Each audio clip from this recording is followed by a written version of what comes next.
Welcome to the Voice of Cannabis podcast. I'm Reverend Kelly. This is KGL TV. Thank you so much for tuning in. If you're live with us today, we appreciate you finding us live. If you're watching us at a later broadcast, follow, subscribe to what we're doing so you never miss a live show. That's the best way to do it, right? KGLnetwork.org for more information. And again, I'm Reverend Kelly. If you haven't met me, I'm a minister of cannabis spirituality, and I'm so excited for this show today. I did a show yesterday with a good friend of mine, comedian Sean Wickens. It was all laughter and all fun. Today we have, I feel like a celebrity. I feel like we're having a big celebrity here, one of the biggest that we've had on the show so far, because I'm such a fan of the music. The band is called Orbital Ensemble, and we have Felipe Senna here today, the creator of the band, the founder of the band. Wait till you hear all about this. I just found them maybe 3 weeks ago. I'm working with Abide Farmgate store. They're not too far from where I am at my location here in Campbellford, Ontario. Let me show you what I'm doing. Let's find the sign. Where is it? There it is. Take a look at this. Okay, so that's the Farmgate store. It's in Campbellford, Ontario. They're doing this huge grand opening, and the KGL network is helping them do that. So I went to visit them to, take some pictures, meet with the owner, write up a story. And what happened was the owner, Dave Marcus, he said this band is coming to play. They are called Orbital Ensemble. And I was like, oh, that's nice. He says, no, they're like a really good band. And I was like, oh, that's really good. People say that all the time. People say that their band is a really good band all the time. Then on my drive home, I thought I should just look them up. I'm going to look them up and play their music on Spotify when I get home. Wait till you hear this. I put their music on. And I almost wept. I couldn't believe what I was hearing. It took me back to, I love the music from the 1970s. It took me back to the 1970s, like as if I was alive in the summertime during Woodstock. I guess that was 1969. But that's where it felt like I was going to, like I was teleported to that psychedelic era. And there's all these different elements and sounds and percussion sounds. And I have been playing this music nonstop in my home, in my car, in my kitchen while I'm cooking. I'm turning all of my friends and my colleagues onto it. Listen to this band. I'm telling everybody they have to come out and see the band when they're there on August 8th. And then I thought maybe I can so let's see if I can get one of them to come for an interview. And Felipe said yes. So he is here today. And I can't believe it. I can't wait to ask all the questions. Where does the music come from? Why is there so many of you? What do you play? These will be my questions for Felipe. So stick around for that. Let's do our announcements first. Did you watch this show? It was released yesterday. The Cannabis Tourism Chronicles on KGL TV. You can find it anywhere that KGL TV is, Spotify, YouTube, LinkedIn. And we had guest Sam from the Hash Cab, an innovative new cannabis tourism offering in Colorado. And what an incredible interview. So check that out. What else do I have to? Oh, voting is open. Have you been voting yet? Go to CanadianCannabisTourism.com and you can vote for the nominees of the second Cannabis Tourism Awards. The ceremony is happening September 26th in Niagara Falls. Tickets are on sale right now. Go to our website, get your tickets, early bird sale pricing right now. They will go up. The price will go up. So you can vote for your favorites, cannabis tourism pioneers right here in Canada and internationally as well. And I just dropped this yesterday. World Cannabis Tourism Day is September 27th. We created it last year. It was spoken about across the world, internationally, even in governments. Our own Prime Minister of Canada recognized it as World Cannabis Tourism Day. We spoke about it while we were in Ottawa, September, just before it happened. So it is a real official thing. And this is the second time we're going to do a summit for 4 hours and 20 minutes. 4 hours and 20 minutes from 12 p.m. Eastern till 4:20 p.m. Eastern. On September 27th, we're going to talk to the pioneers around the world that are creating cannabis tourism and hospitality, different things, different projects, events, experiences. Wait till you hear from them. It's going to be so incredible. Okay, so watch for that. I think that's all that I have to tell you. I'm sure that there's a million other things, but I just want to talk to Felipe. Again, he is here, Felipe Senna from Orbital Ensemble. That's the band. Look at this beautiful band. There's so many of them. I can't wait to hear their music live. We're going to hear from Felipe when we come back right after this. You don't one of the biggest areas for growth in the cannabis industry is actually cannabis hospitality? And did you know you could start your own business for under $5,000? Allow me to take you through my mentorship program to receive your cannabis hospitality stewardship certificate, where we're going to allow you to understand this plant in a way in which you can actually shepherd the plant to people. And not only a way to start a new career, but a way to actually enrich people's lives so they can use the benefits of cannabis to enhance their lifestyle. Please join me on this revolutionary journey.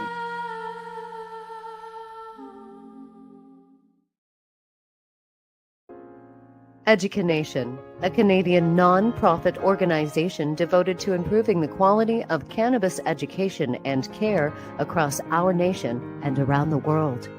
Educanation believes in continued education and support through the three-tiered membership: cannabis education and outreach services, patient education and support through their holistic clinic model. Educanation, providing the highest standard of professional and responsible cannabis education. www.educanation.info.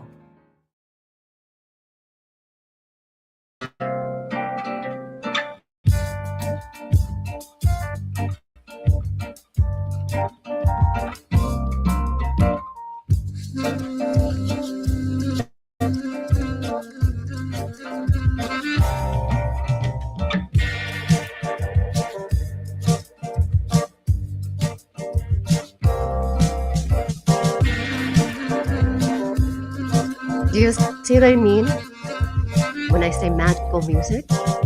This is their music. This is Orbital Ensemble. I'm playing this in my car. I didn't know what to expect, and I went, this is the band that's coming? What? Magic. And it just so happens that this event is happening on August 8th. If you are into the metaphysics or spirituality at all, you might know that August 8th is the Lion's Gate portal, 8-8. And it's the 26th year. What's 2 and 6? 8. So it's literally an 888 day. And it just so happens that Orbital Ensemble has a song called Portal. I don't know. There's too many synergies here. There's too much magic happening. Felipe, welcome to the show. Hey, how's it going, Kelly? Everybody's giving you their applause. Hi, Thank you Felipe. so much. Thanks for coming in here like this. I heard some stuff, like I heard the ads, but I can't hear you right now. Can you? You can't hear me? Yeah. Oh no. I've been trying to. Oh, boy. I thought once you added me, it was gonna pop up. I heard some of the ads. Okay. That you've, so I know the audio is working. Okay. I'm gonna send you a message. You don't know this. We're live on my channel right now, and you don't know this. Hold on. I'm gonna take Felipe out. I'm gonna go to a break, and then I'm gonna send him a message.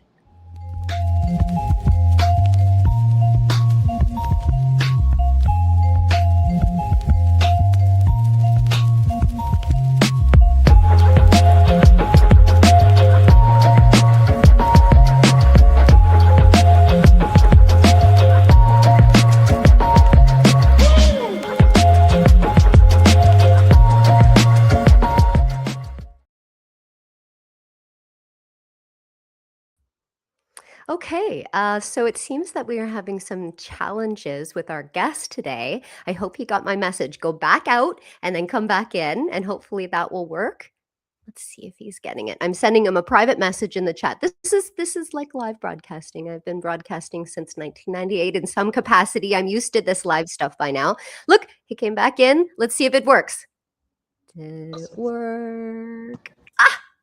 Can you hear me? Yes, I can. Yay!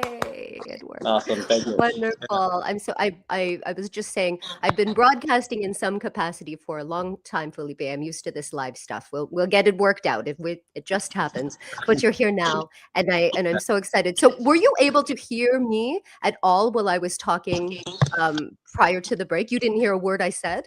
I imagine it could be a glitch. I was hoping once you added me in, you didn't hear the story. So you didn't hear the story about when I heard your music. I'll tell you briefly. I was out at Abide Farmgate, and I was there. I'm doing some work with them, some PR work and some hosting work and stuff with the event that you're going to be at on August 8th. Yeah. And the owner of the farm said to me, "We have booked this band, and they're a really great band." And sometimes people say that they're a really good band, and you listen to the band and you just, oh, well, they're an okay band.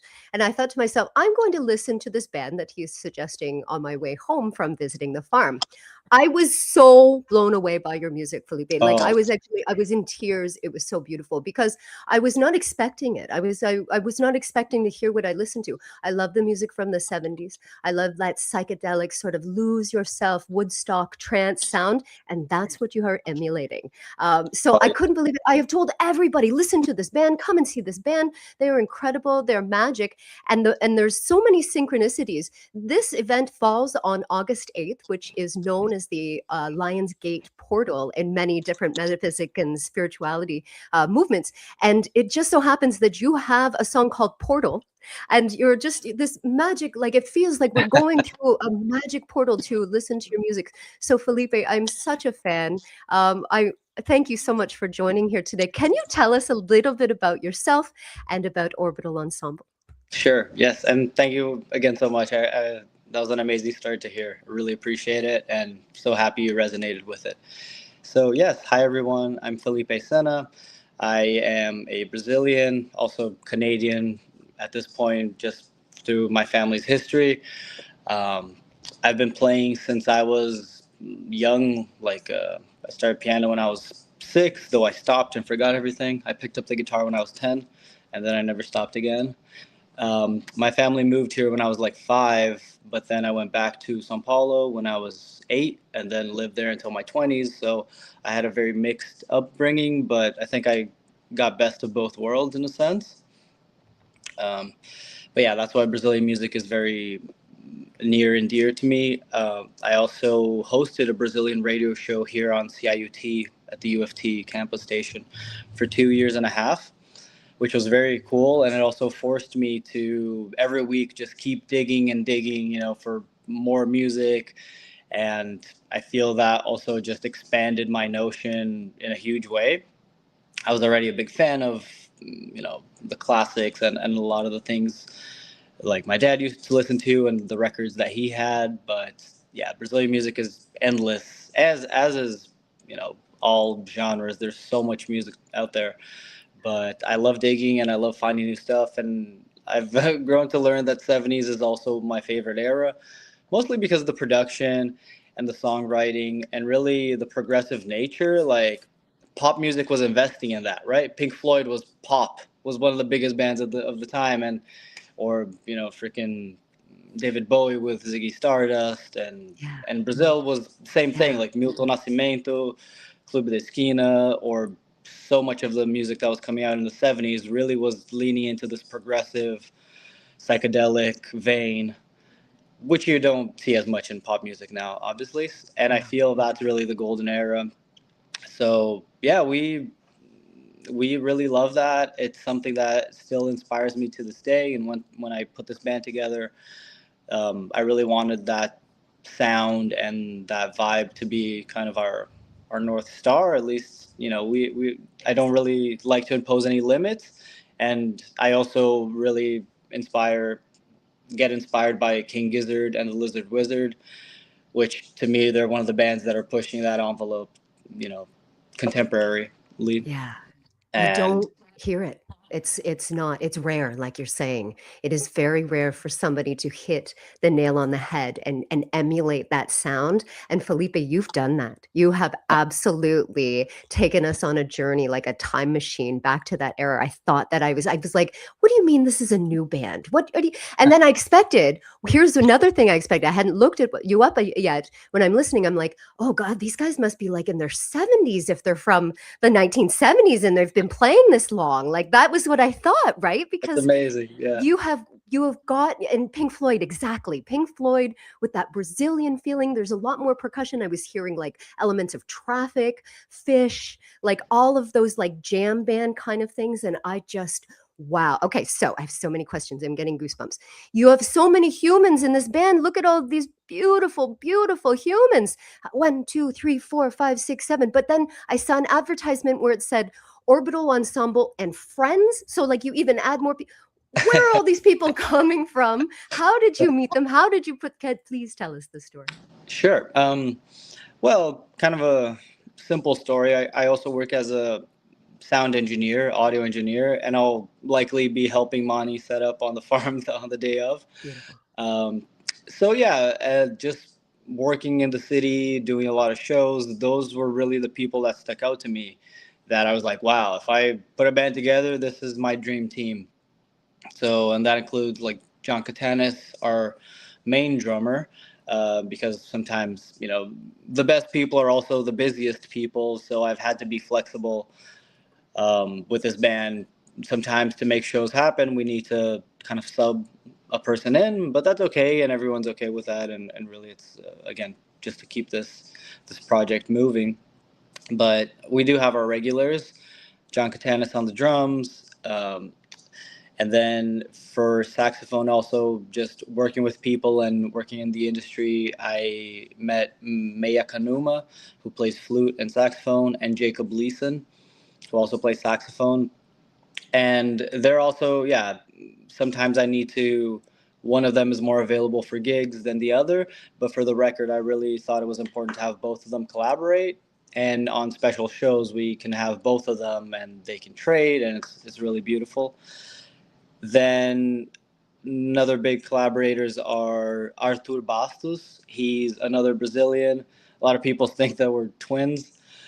Anyways, but it's funny. We do have similarities, and he's a great collaborator, songwriter.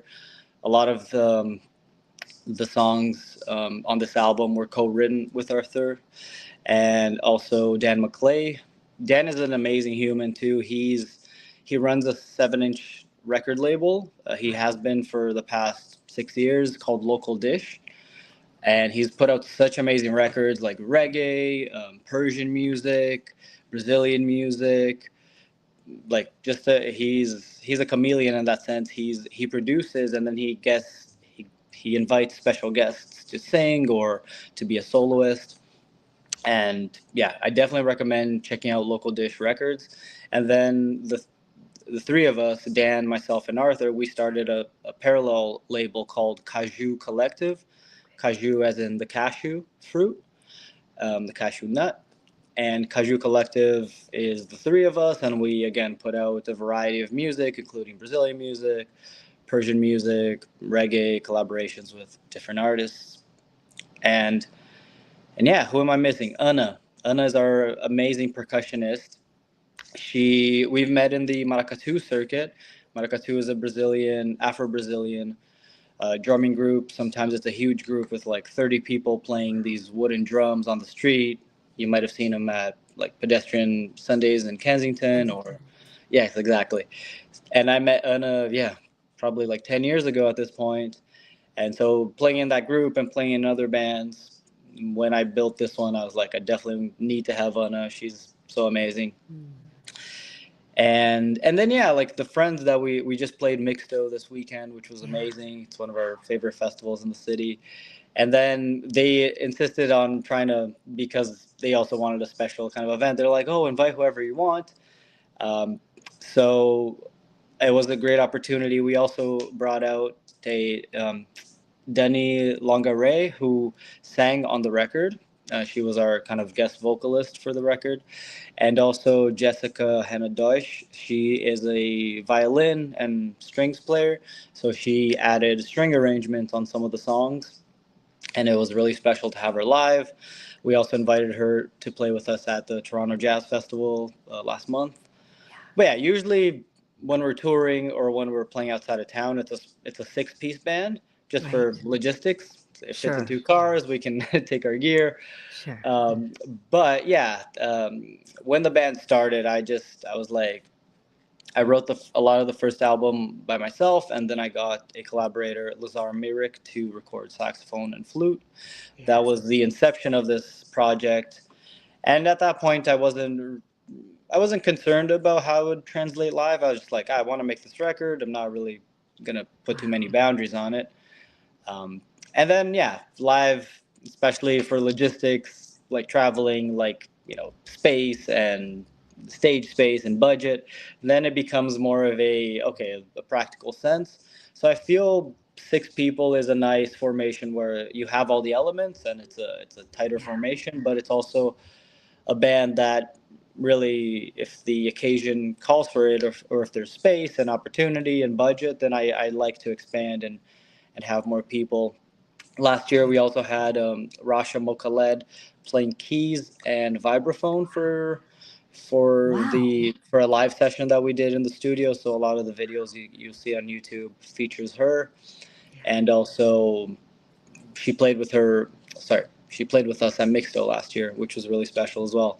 But again, life, and she got busy, so Of we kind course. of we keep it going, and it's nice. It's really special again to collaborate with some of the best players in town. And again, people can be busy, but it's really special if they can pop in. The band Yes. initially, the first sax player that we had was Emily Steinwall, which is again an amazing player, and she's now releasing her solo record, and it's Oh, also mind blowing. So definitely wow. recommend check her out. I love the sound of the sax. And you just released another album as well. I'm going to Yeah, pull that up. It's called Continua. Do I have that right?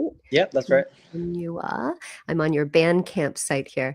And I love all of this music. I think my favorite so far is Daydream. I think that's my favorite song Uh, that you wrote. Thank you. Yeah. Um, okay, so do you write all of the songs and all of the elements, all of the different percussion? Do you have your band write that with you? I'm so curious.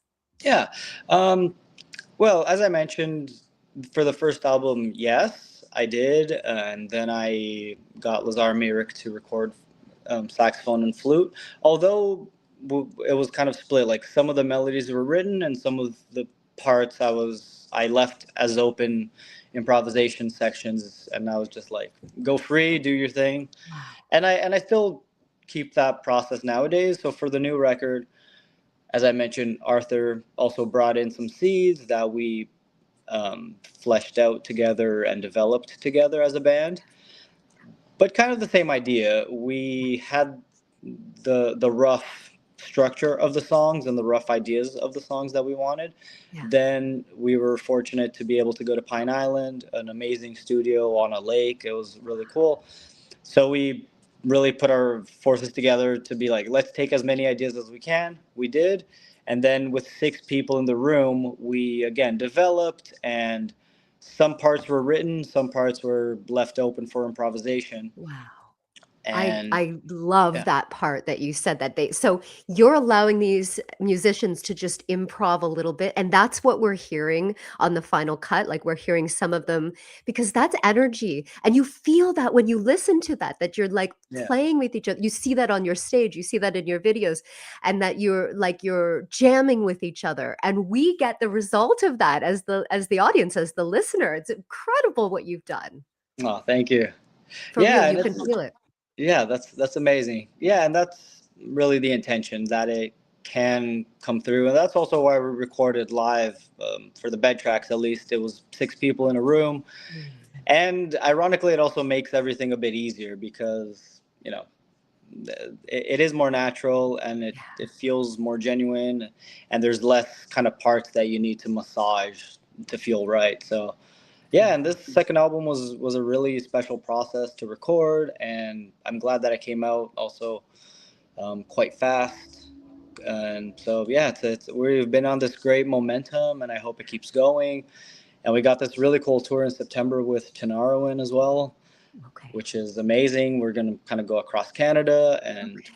play in Toronto, play in Vancouver, Montreal. Okay. Yeah. Wow. So where can we find that tour information? Where can we find all of this? Like Instagram, is that the best place to find you? Yeah, currently, yeah, Instagram is the one hub I try to focus everything on, and Okay. then a lot of it gets copied to Facebook as well. Okay. Okay. This tour has been announced, like even through their portals and on the venue websites. So there's a lot of features on it at this point. But yeah, Okay. We'll there's a tour Google closer with all the dates. Orbital Ensemble tour, and we'll find you for sure. Because I know that people are going to want to find you and watch Yeah, you, like myself. sure, Like, yeah. I'm Well, going actually, on and following you yeah. around. I'm your Yeah, tour. officially it's Tanarwin, which is this amazing band from the Sahara Desert, and Oh, that is mind blowing in itself. So we're wow. supporting them. Yeah, they've been touring for like 20 years. The band exists for 40. They're Wow. one of the pioneers of the desert blues, kind of yeah, the Sahara guitar style. Sahara Winds? Is that what they're called? Sorry, no, Sahara Winds? no, it's Tinariwen. I can spell it out for you, Tenari Winds. or I can send it here in the chat. Yeah, no, yeah, Tenari Winds. We'll find that and we'll put that up when we send off some little clips of this show today. Okay, Yeah, so I need to know what's coming up next. Where can everybody find you? And then I want to talk about what's going to happen on August 8th. yeah, of course. Well, yeah, you can find us online, Orbital Ensemble, on all the socials, on all the streaming platforms, and we have our Bandcamp page if you want to buy the record. Um, Next up, you can catch us at the farm. That will be our next show, and we're super excited about that. That's going to be amazing. Want to see all the perks. There it is, But grand yeah, opening. yeah, I'm really Your excited. 7 p.m., I think, is when you're going to hit the stage there, with the makeshift stage. Have you ever played at a farm like this before? A cannabis farm, a farm gate? Has this ever been something you guys have done before? No, actually, this is the first time, and I'm as a fellow appreciator. I'm very excited. I was when we got the invitation. I thought it was very appropriate, Yep. and yeah, it's gonna be cool. Closest, I would say, we played at Wolf Island for the Oscillotarium Festival, which is amazing as well. And they do these crazy liquid light visuals, which I love. Yeah. Um, they're also based on a farm, and they set up kind of on a porch similarly, but and then they have all these crazy projections on the walls. But yeah, a cannabis farm will be the first time. Right? It's Yeah. so wonderful. And this is a farm gate, so it's the only one that's working and operating in Ontario right now. So Wow. people that are fans of Abide and whole hemp can actually see where it's processed, where it's grown. Yeah. And you can visit all the baby plants and the growing plants. And so it's sort of that unique thing where you get like that hands-on experience for cannabis tourism. And then we celebrate by having music, and there's food, I think, coming. And I'm trying to get a game of capture the flag started, and maybe even a tug of war. We'll see what happens, Felipe. We'll see. How Nice. many of you are coming? 6, yeah, 6 of us All will be 6 going. of you are coming? Okay. Yeah. And will you be playing stuff from both albums? Yeah. Yeah? Yeah, we got a Okay. special request to make it as long of a set as we can, so we'll pull out Wow. all the classics. Okay. This Yeah. is so very exciting. Thank you so much for joining today, Felipe, for being part of the event and for sharing your music with the world. It is Oh, thank incredible. you. I see this huge. I think that what's going to happen a couple of years from now, I'm going to tell everybody that I got to interview you, because you're going to be so big. And so, because I just feel it, you're creating something that is simply magic. And I can't wait to see where you go. Oh, I really appreciate that, and thank you so much for listening. It means everything. Absolutely. Yeah. We're gonna go out to Daydream again. Okay. Cheers. Thank you so much.